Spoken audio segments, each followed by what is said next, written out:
So this is a fun video that I've been wanting to create for a long time where I'm going to share with you the behind the scenes of exactly what happened when I manifested my husband.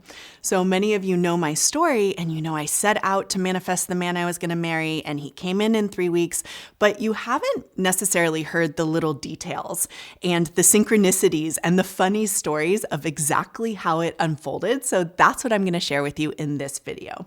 Before I jump in, I want you to know I have a free ebook for you called the 5-Day Manifesting Marriage Experience.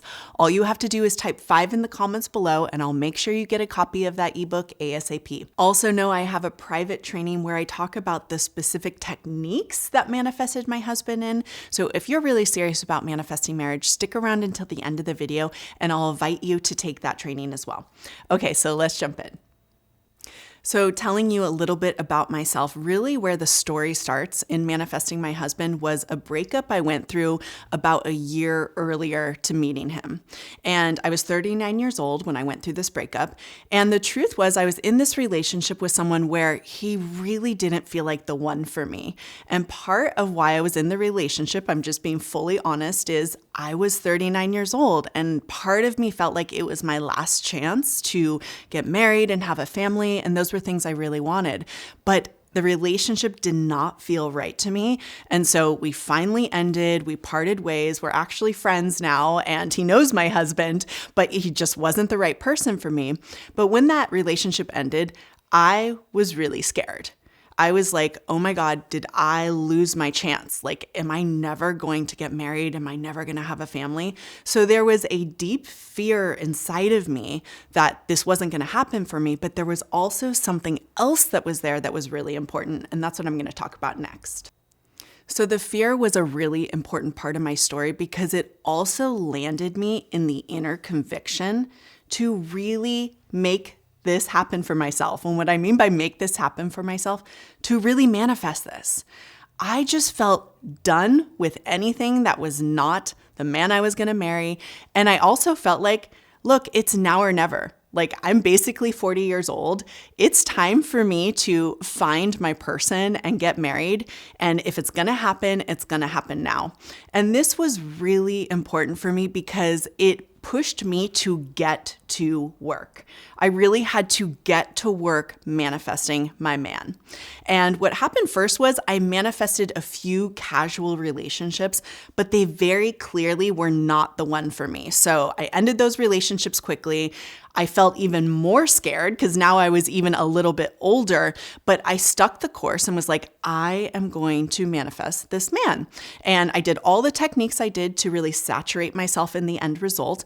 And I talk about that in all of my videos and the free training at the end. But from that, the story started to unfold. So here's what happened next. So a friend invited me to go with her to Tulum, Mexico. And I was like, yeah, let's go to Tulum. This is going to be so fun.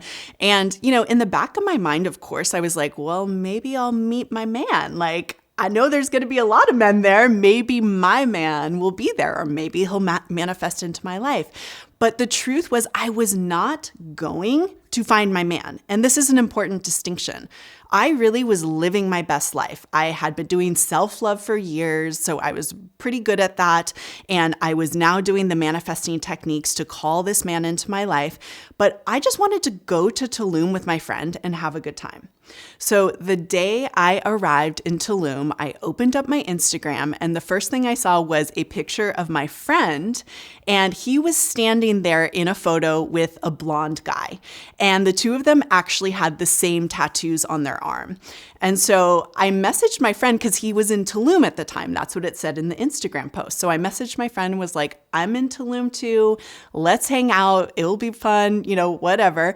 And then afterwards, I took myself to this hangout place. That's a yoga shala, but there's also a cafe there. And I sat down at a table and the blonde guy from the photo walked into the cafe. And I saw him walk in and, I didn't think much about it. It just really was a coincidence that I had just seen him on Instagram, didn't know who he was. I knew he was friends with my friend. And I just said to him, hey, I just saw you in that Instagram post. And he said hi to me. And really, that was the end of that, except for this blonde guy kept popping up. So the second time I saw the blonde guy, it was at a restaurant, and he happened to be sitting at a table with another one of our mutual friends. And so I sat down at the table with them, and we all just started chatting. And this was the first time I really got to kind of know who he was. We hadn't interacted much before this. And what I felt at the table sitting there with him was I felt this fondness for him. It was just this sense that I really like this guy. And I even got up from my seat to give him a hug. Just in the middle of our conversation, I even told him, like, I just feel like I have to give you a hug right now, because I just sensed that he was a really good person. So my feelings weren't this romantic explosion yet, and it's important to note that. I just was tuning in like, oh yeah, I like this person, but I'm still here in Tulum. I'm living my best life. I'm not trying to make anything happen. So the third time the blonde guy and I ran into each other was really the most significant meeting up until this point. And this time we were back at the yogashala. I was sitting in the cafe, and actually he's the one who saw me first. And he tells the story like this, like he saw me get up from my chair and walk across the room, and he thought to himself, oh my God, there's Shelly. And I'm saying it in a funny way because I'm kind of embarrassed, but he thought to himself, she is a goddess. Like he saw my radiance and he saw my beauty, and he suddenly saw me through these new eyes and was like, I have to know her more. Like she's amazing.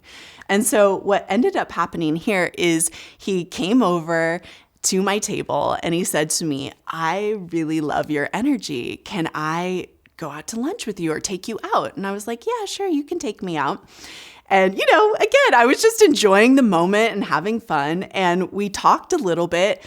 And then as he walked away from me, he thought to himself, oh my God, I did not ask for her number. So he realized he didn't ask for my number. I didn't even really think about it. Again, I was just in the flow and enjoying the experience.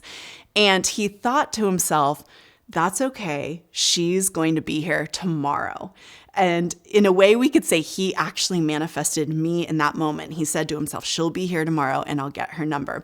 And I did show up there the next day and he did get my number. So then the blonde guy texted me and we went out on a date. We went on our first date, and it was a lunch date to this really cool restaurant he took me to in Tulum. And it was a beautiful experience. We just really liked each other. We felt like the other person was an incredible person.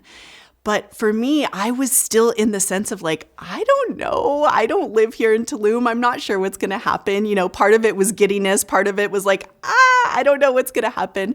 And he said to me, do you think you'll come back to Tulum? And I was like, I don't really know if I'm going to come back to Tulum. He was living there at the time.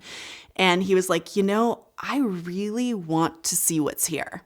And I'm just willing to do the work. He didn't say do the work, but he said something like, I'm willing to get on an airplane, or I can't remember the exact words. And I was like, okay, I'm open.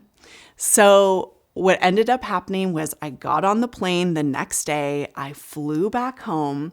And as soon as I got home, I messaged him and I said something along the lines of, it was really nice meeting you. You're a wonderful man. Good luck on the next chapter of your journey. And he came back and said, well, what chapter do I get to see you again in? And that just kind of opened up our conversation. And we spent the next just 2 weeks talking on the phone. And after the end of those 2 weeks, he got on a plane and flew up to the US to come and see me. And we spent the weekend together. And from that weekend on, we were like, okay, let's do this. So we really knew that we were going to go all in and that this was it. So this is the story of manifesting my husband. And I hope by getting a behind the scenes glimpse, you can feel hopeful that you can have a magical love story too. You might not know all the details of how it's going to unfold. I definitely didn't know, but what I did was I had the inner conviction that I was going to manifest him, and it happened. So if you're really serious about making this happen for yourself, definitely type 5 in the comments below. I'll get you my new free ebook, and then afterwards, join my free private training called Single to Engaged to Married in Less Than a Year, and I'll give you all the techniques that I did to make this manifestation come true. Thank you so much for being here with me in this video. I love being here with you. If you want to learn the absolute best affirmations you can say to manifest marriage this year, definitely watch this video next. Thank you so much. Bye.